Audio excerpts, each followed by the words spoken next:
Hello बच्चों, नमस्कार। स्वागत है आपका अपने परिवार अंकित एजुकेशन अड्डा पर।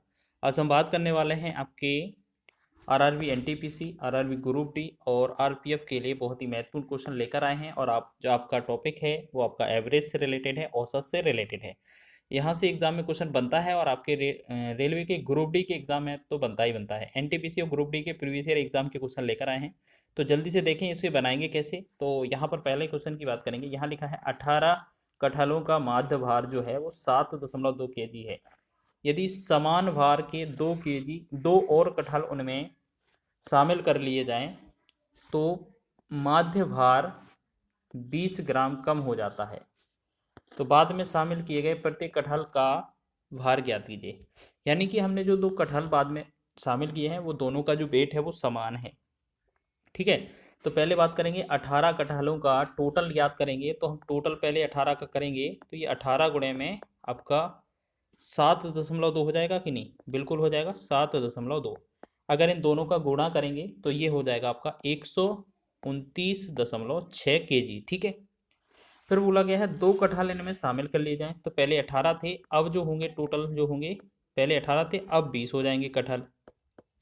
लेकिन अब जो औसत है, पहले आपका औसत जो था वो 7.2 kg था, लेकिन अब 20 ग्राम कम हो गया है। 20 ग्राम को अगर आप ऐसे समझें, 20 ग्राम को अगर आप केजी में चेंज करना चाहें तो 1000 से भाग करना पड़ेगा। एक जीरो से जीरो कट जाएगा, तो आपका देखेंगे यहाँ पर 0.02 kg जो है ना वो कम हो जाएगा।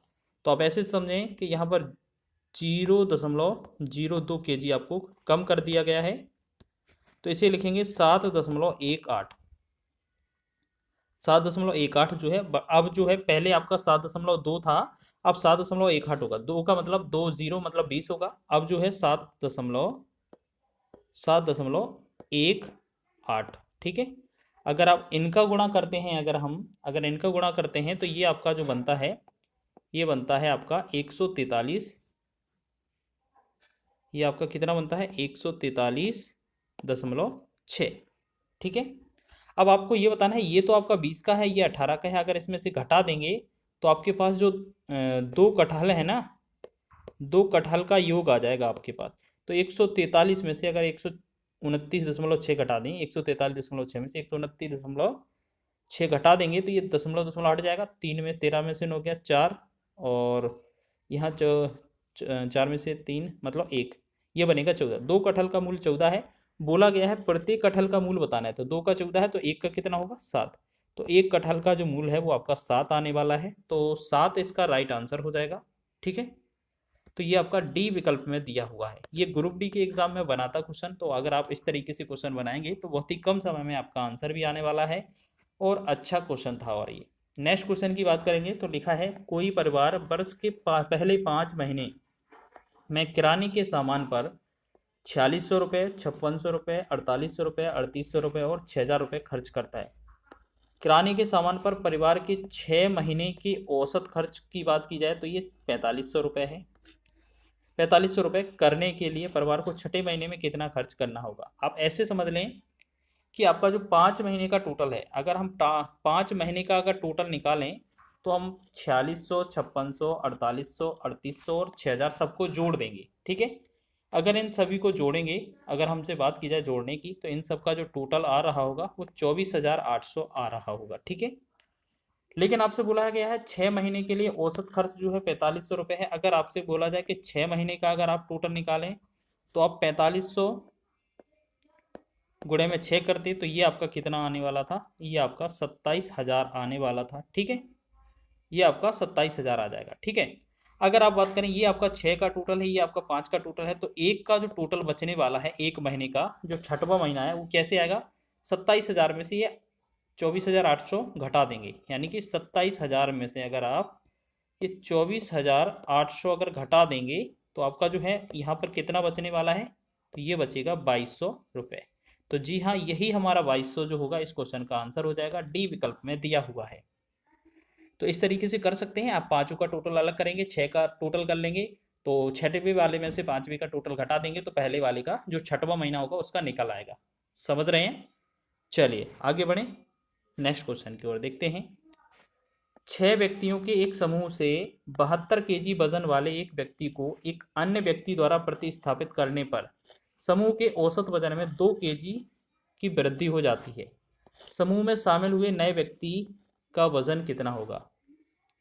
देखिए आपको करना क्या है, बहुत आसान क्वेश्चन है इसका। बेसिक से भी बना सकते हैं आप और वैसे भी आप। चलो पहले बेसिक देख लीजिए। 6 व्यक्तियों का एक समूह का जो औसत है कुछ होगा। चलिए बेसिक क्या है, इसे सीधा शॉर्ट ही समझें आप, ऐसा समझें। पहले आपका 72 केजी वाले वजन के बदले उसने एक व्यक्ति को अन्य प्रतिस्थापित किया है, वृद्धि कितना का हुआ है? 2 केजी का। आप ऐसे समझें, सीधा शॉर्ट ट्रिक। आपका जो 72 रहेगा ये तो आपको लिखना ही लिखना है, अगर वृद्धि हुआ है तो प्लस करना है, ठीक है। 6 व्यक्तियों का और 2 केजी के हिसाब से, तो 6 का 2 में गुणा करेंगे 12, 12 इसमें जोड़ देंगे, आपका आंसर हो जाएगा 84, ठीक है। अगर इसमें ये कमी के बोलता तो हमें घटाना पड़ता, याद रखेंगे आप, ये चीज़ आपको याद रख लेना है। 72 का 72 लिखेंगे और यहाँ वृद्धि लिखा था तो 6 का 2 बार वृद्धि करेंगे, 6 दूना 12 वृद्धि हो जाएगा और टोटल करेंगे आपका 84 बनेगा। जो आपका पहला विकल्प आपका दिया है ये आपका आंसर हो जाएगा, ठीक है। आप शॉर्ट ट्रिक से काम चला लीजिए, ये अच्छा क्वेश्चन है। चलिए नेक्स्ट क्वेश्चन की बात करें। 12 सदस्यों के एक समूह का औसत स्कोर 8 था, जबकि n सदस्यों के एक अन्य समूह का औसत स्कोर 10 था।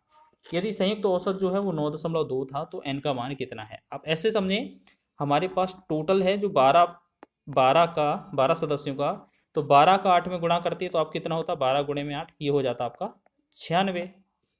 लेकिन बोला है अब n सदस्य का, मतलब दूसरी बार टोटल करते हैं, n सदस्य का हो जाएगा और स्कोर कितना है? औसत 10 है, तो n का 10 में गुणा करेंगे तो ये 10n हो जाएगा, ठीक है। अब बोला है संयुक्त औसत, संयुक्त औसत के लिए हमें क्या करना होता है? n को जोड़ना पड़ता है, तो ये 96n, 96 प्लस n नहीं, 96 प्लस 10n जोड़ेंगे, ठीक है। इन दोनों को जोड़ दिया, हमें व्यक्तियों की संख्या जोड़नी है, पहले 12 थे बाद में n आए हैं, तो इन दोनों को जोड़ेंगे। 12 और n अलग अलग है ना, 12 वाला समूह अलग है, n वाला समूह अलग है, तो ये 12 प्लस में n समूह टोटल से भाग करेंगे तो इनका जो औसत है वो कितना आना चाहिए? 9.2 आना चाहिए। यही क्वेश्चन में बोला गया था। तो यहाँ से अगर पॉइंट हटाएंगे तो ये 10 इसका नीचे आ जाएगा, बस इसको क्रॉस गुणा करना है, ठीक है ना। इससे गुणा करेंगे तो आप कितना? 960 लिखेंगे यहाँ पर, प्लस में 10 का 10 में गुणा करेंगे 100x लिख देंगे, बराबर 12 दूनी 24 और 12 नम्बे 108, 110 यहाँ पर हो जाएगा, मतलब 1104, प्लस में ये 92x भी हो जाएगा, ठीक है। अच्छा अब यहाँ क्या करेंगे? 92x को इस तरफ और 960 को इस तरफ, तो हमने देखा 8x यहाँ पर हो जाएगा और यहाँ पर ये आएगा तो यहाँ 144 बचेगा। 8x का वैल्यू 144, तो 8 एकम 8, ये 18 आ जाएगा, तो x का वैल्यू जो है वो 18 आ जाएगा। कहने का तात्पर्य क्या है, जो n का जो मान है वो क्या होना चाहिए? 18। पहला जो ऑप्शन है ना, ए ऑप्शन, इसका राइट आंसर हो जाएगा और शानदार आंसर हो जाएगा आपका विकल्प ए। चलिए बहुत शानदार प्रश्न है ये आपका, और बात कर लेते हैं अगले प्रश्न की। 5 मैचों में एक बैट्समैन द्वारा बनाए गए रनों का औसत 125 है। पहले 2 मैचों में उसके द्वारा बनाए गए रनों का औसत जो है वो 150 है। अंतिम 2 मैचों में बनाए गए रनों का औसत 110 है और बैट्समैन द्वारा तीसरे मैच में कितने रन बनाए गए थे? आप ऐसे समझें कि आपके पास बात करें 5 मैच हैं और 125 का औसत है, तो आपका टोटल की बात की जाए 5 का तो कितना आएगा? पाँचों मैच का टोटल जो है 125 गुणे में 5 लिखा जाएगा, तो ये आपका टोटल 625 हो जाएगा। हो जाएगा कि नहीं? बिल्कुल हो जाएगा। अब बोला गया है पहले 2 मैच की बात की जाए, 2 मैच का टोटल करेंगे यहाँ पर तो कितना है? 150 गुणे में 2 करेंगे तो ये कितना आएगा आपका? 300 आ जाएगा। फिर अंतिम 2 मैच की बात करेंगे तो अंतिम 2 का टोटल करेंगे तो यहाँ 110 औसत है, तो 110 गुणे में 2 कर देंगे, ये कितना होगा? 220 हो जाएगा।